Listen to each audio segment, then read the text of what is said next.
नमस्कार, मैं हूं आंचल सिंह और आपका स्वागत हमारे चैनल पर। राम मंदिर का उत्सव 5 अगस्त को राम मंदिर निर्माण हो रहा है और उसी दिन भव्य उत्सव मनाया जाएगा और इसका प्रदर्शन न्यूयॉर्क में भी होगा, यानी कि टाइम स्क्वायर पर इसका प्रदर्शन होगा मॉडल का और प्रभु राम की तस्वीरें दिखाई जाएंगी।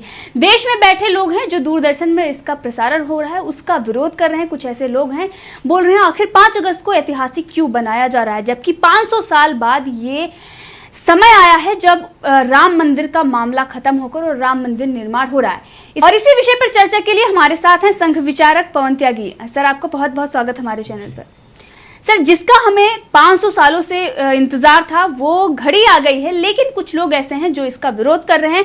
और वहीं पर अगर बात करें तो योगी आदित्यनाथ ने जो तैयारियां की हैं और देश में सिर्फ और सिर्फ योगी आदित्यनाथ हैं जिनको बुलावा भेजा गया है और वो शामिल होंगे, किसी और मुख्यमंत्री को नहीं बुलाया गया। वहीं पर न्यूयॉर्क में भी जिस तरीका का उत्सव मनाया जाएगा और जिस तरीके से वहां पर भीड़ जुटेगी, ये देखकर कहा जा रहा है कि कितना ऐतिहासिक है वो समय, लेकिन कुछ लोग इसका विरोध कर रहे हैं। आप क्या कहेंगे इस पर? जी। तो जैसा आपने कहा कि पूरे दुनिया में जहां भी हिंदू रहते हैं वो इस 5 तारीख को उत्सव के रूप में मना रहे हैं जी। और जैसा आपने कहा कि अमेरिका जो टाइम स्क्वायर पर भी 3D ग्राफिक्स के जरिए उसका मॉडल और वो सब दिखाया जाएगा, ये वास्तव में बहुत ही उत्साह की बात है। और आपको बताऊं कि असल में हिंदू जहां शब्द आ गया तो वहां पहचान, राम के बिना वो हिंदू अधूरा है। हमारे यहाँ तो आप देखिए हिंदुओं के यहाँ कि जब अर्थी भी जाएगी तो राम नाम सत्य करते हुए जाते हैं। और हिंदू का जन्म, आप हम सब जो हैं भारतवासी अपने को सूर्यवंशी मानते हैं, हमारा इतिहास राम से जुड़ा है और इसलिए राम के बिना हम अधूरे हैं और ये हिंदुस्तान अधूरा है। दुर्भाग्य से ये दुनिया के देश में इसको सराहा जा रहा है कि राम मंदिर की सारी बाधाएं दूर होकर के आज मोदी सरकार के प्रयासों के कारण ये मामला सुलझ गया है। जो दुनिया का सबसे बड़ा झगड़ा, सबसे पुराना झगड़ा था, वर्षों जितने लगे हैं और जैसे ऐतिहासिक तथ्य इसमें जुटाए गए, जितना लंबा ये मुकदमा चला, ये अपने आप में एक इतिहास है। लेकिन जैसा मैंने कहा, दुर्भाग्य से विदेशों में उत्साह मनाया जा रहा है, लेकिन हमारे देश में कुछ लिबरल, कुछ ऐसे एनडीटीवी जैसे चैनल, कुछ जो है कांग्रेसी और वामपंथी दल, ये मिलकर के मातम मना रहे हैं और ये इसका विरोध कर रहे हैं। ये बहुत ही शर्मनाक बात है कि इनको होना तो ये चाहिए था कि ऐसे मौके पर ये भी खुशी में शामिल होते। अब आप देखिए कि ये जो बाबरी मस्जिद है, ये क्या है? बाबरी माने बाबर के द्वारा बनाई गई मस्जिद। आर्कोलॉजी ऑफ इंडिया, जो आर्कोलॉजी सर्वे ऑफ इंडिया, वो पुरातत्व विभाग जिसको कहते हैं, उसने खोज की, बाकायदा खुदाई की और उसमें तो एक टीम में सदस्य के तौर पर एक मुस्लिम युवक अधिकारी भी थे जिन्होंने ये तथ्य जुटाए हैं कि वहाँ वास्तव में राम मंदिर था जिसको तोड़ करके मस्जिद बनाई गई। और ऐसी मस्जिदें देश में कई बनाई गई। तो जिसने तोड़ी वो आक्रमणकारी थे और उन्होंने वो मंदिर तोड़कर मस्जिद ऊपर से बना दी, जो इस देश के लिए कलंक था। तो आप देखिए कि एक आक्रमणकारी के द्वारा हमारे देश में आक्रमण किया जाता है। बहुत सारे मुगल आए और यहाँ लूटपाट की और आक्रमण किया, महिलाओं की इज्जत लूटी, यहाँ लूटपाट किया। वो हमारे देश में कलंक थे। जब वो यहाँ से चले गए, उसके बाद अंग्रेज आए, तो उसी समय से इसकी मांग उठ रही थी कि जो भी हमारे देश में कलंक हैं, जो भी आक्रमणकारियों की निशानियां हैं, उन सबको मिटाया जाए, उनको दुरुस्त किया जाए। तो होना तो ये चाहिए था कि देश की आज़ादी के बाद जब 1947 में देश आज़ाद हुआ तो जवाहरलाल नेहरू प्रधानमंत्री बने, उसी समय मुगलों की जो भी निशानियां थी वो यहाँ से हटा देनी चाहिए थी। लेकिन हुआ दुर्भाग्य से उल्टा कि जो उनकी निशानियां थी, हमारे मुंह पे तमाचा मारने वाली चीज़ें, इस हिंदुस्तान के मुंह पर जो वो कलंक की चीज़ें थी उसको संजो कर रखा गया और उसको ये पुरातत्व विभाग लगा दिया गया इस काम में कि ये मुगलों के समय के बनाई गई चीज़ों का ये संभाल के रखना है, उनका रखरखाव करना है और उनको ऐतिहासिक पुस्तकों में दर्ज कर दिया गया। हमको पढ़ाया गया कि लाल किला जो है वो शाहजहाँ ने बनवाया था और जो है ताजमहल जो है वो शाहजहाँ ने बनवाया था। कैसी कैसी बातें हमको बताई गई हैं, इतिहास को सब तड़ोड़ मड़ोड़ दिया। और इसी तरह राम मंदिर के बारे में ये कभी नहीं बताया गया कि वो राम की जन्मस्थली है।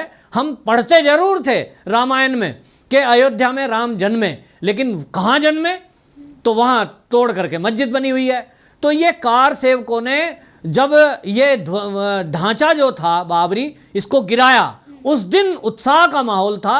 और आप देखिए पूरे देश से लोग गए थे, कार सेवक, पूरी वहाँ पे सेना लगाई गई थी, पुलिस लगाई गई थी। और मुलायम सरकार ने तो बाकायदा ऐसा इंतजाम किया था और कहा था कि परिंदा भी पर नहीं मार सकता। ऐसी स्थिति में विश्व हिंदू परिषद के और राष्ट्रीय स्वयंसेवक संघ के स्वयंसेवक और वहाँ जाकर के साधु समाज और सबने उसमें अपनी आहुति दी, तो वो बाबरी ढांचा गिराया। उस गिराने वाले ढांचे को जिस दिन गिरा दिसंबर 8 को, उसकी बरसी तो हर साल मनाई जाती है और सारे ये एनडीटीवी जैसे चैनल उसे प्राइम टाइम पे चलाते हैं। आज के दिन भारत के लिए काला दिन है, आज ब्लैक स्क्रीन कर दो। क्यों? आज के दिन बाबरी मस्जिद तोड़ी गई थी। अरे भैया, ये बाबरी मस्जिद तोड़ना देश के लिए कलंक का दिन, काला दिन कैसे हो सकता है? क्योंकि वो एक आक्रमणकारी था, उसकी निशानी मिट गई, तो आप खुशी मनाओ। किसी ने मेरे घर में, दादा ने आकर दादागिरी से मेरा गेट तोड़ दिया, मेन गेट, और वो टूटा हुआ है, वो मुझे पीट के चला जाता है, मेरे खून बह रहा है। मैं जब कभी शक्तिशाली बनूंगा, मैं उस गेट को ठीक करूंगा या टूटा पड़ा रहेगा, बस ऐसे ही। और वो लोग मुझे कहते रहे, अरे ये गेट टूटा है, वो बदमाश मार गया था ना जिस दिन, तब से टूटा है। तो मैं सबसे पहला काम ये करूंगा कि मेरी गुलामियत की जो निशानी है उनको मिटाऊंगा। लेकिन इस देश में दुर्भाग्य से उसको मुद्दा बनाया गया। भाजपा की 5 सरकारें राज्यों में, 5 राज्यों में थी, तो ये गिरा दी गई साजिशन, और उनको कहा गया कि देश की कानून व्यवस्था बिगड़ सकती है, उसके नाम पर राष्ट्रपति शासन लगा दिया। तो ये काला अध्याय तब लिखा गया। आज खुशी का माहौल है। और आज जैसा कि योगी जी ने कहा, जब मुहूर्त पर सवाल उठाया कांग्रेसियों ने और कांग्रेसी कुछ साधुओं ने कि मुहूर्त ठीक नहीं है 5 तारीख का, तो योगी जी ने उस पर जवाब दिया कि 5 तारीख जो आई है, ये 500 साल बाद मुहूर्त आया है, इससे शुभ मुहूर्त हो नहीं सकता। और इस 5 तारीख को सभी अपने मठ और मंदिर में रामायण का पाठ करें और दीपक जलाएं, और मैं तो कहता हूं दीपावली मनाएं। तो आप देखो पूरे भारत में इसकी तैयारियां चल रही हैं। संघ के द्वारा भी सभी स्वयंसेवकों को और संपूर्ण हिंदू समाज को यह आह्वान किया गया है कि कम से कम अपने घर में सब लोग 10 दिए उस दिन जलाएं। दिन में रामायण का या सुंदरकांड का पाठ करें, यानी राम को याद करें। ऐतिहासिक दिन है और सबकी भावनाएं जुड़ी हुई हैं। तो कोरोना काल है, जैसा आपने जिक्र किया कि सबकी भावना, मैं भी जाना चाहता था वहां कि हम भी चलें, सबकी भावना है। लेकिन ये एक संदेश दिया है कि केवल 200-250 लोग वहां जाएंगे, क्योंकि कोरोना का टाइम चल रहा है। तो सुप्रीम कोर्ट की गाइडलाइन का पूरा पालन किया जा रहा है। और इसलिए जो देश के मुखिया हैं, वो मोदी जी, उनका जाना जरूरी है, वो जा रहे हैं, उनकी भावना है, और वो हिंदुत्व को पसंद करने वाले नेता हैं, इसलिए जा रहे हैं। इसके पहले कांग्रेसी नेता जो आए हैं 70 साल, उनमें किसी में हिम्मत होती तो ये दिन पहले आ जाता और आप करते जाके नींव की स्थापना। कौन रोकता है कांग्रेसियों को? कोई नहीं रोक रहा था, लेकिन आपने रोड़े अटकाए। आपने तो राम के अस्तित्व को नकारा। आपने तो कोर्ट में खड़े होकर के कपिल सिब्बल के जरिए उसको रोकने की कोशिश की, और आज भी उसको इधर उधर की बातें करके उलझाने की कोशिश कर रही है कांग्रेस और ये वामपंथी दल। तो ये मौका आया है और इसमें सबको ये संदेश गया है कि केंद्र से एक मोदी जी और राज्य के क्योंकि मुखिया हैं योगी जी, वो जाएंगे। बाकी कोई भाजपा का लीडर या कोई आरएसएस के और कोई अन्य नेता, केवल हमारे प्रमुख संघ के जाएंगे, और बाकी कोई संत समाज के लोग रहेंगे। और जिनका इस आंदोलन में योगदान रहा है, ऐसे कुछ गिने चुने लोगों से ये कार्यक्रम नींव का, भूमि पूजन का, वो पूरा होने जा रहा है। भव्य राम मंदिर बनने जा रहा है। इससे बेहतर दिन कोई हो नहीं सकता। राम को याद करके हम दिवाली मनाते हैं कि राम उस दिन अयोध्या में वापस आए थे। ये 5 अगस्त का दिन भी ठीक उसी तरह का है। ऐसा समझ लीजिए कि राम का जन्म स्थान बनने जा रहा है, मंदिर एक भव्य बनने जा रहा है। तो ये एक दूसरी दिवाली हमारे द्वारा मनाई जानी चाहिए। तो ऐसा आह्वान योगी जी ने किया है।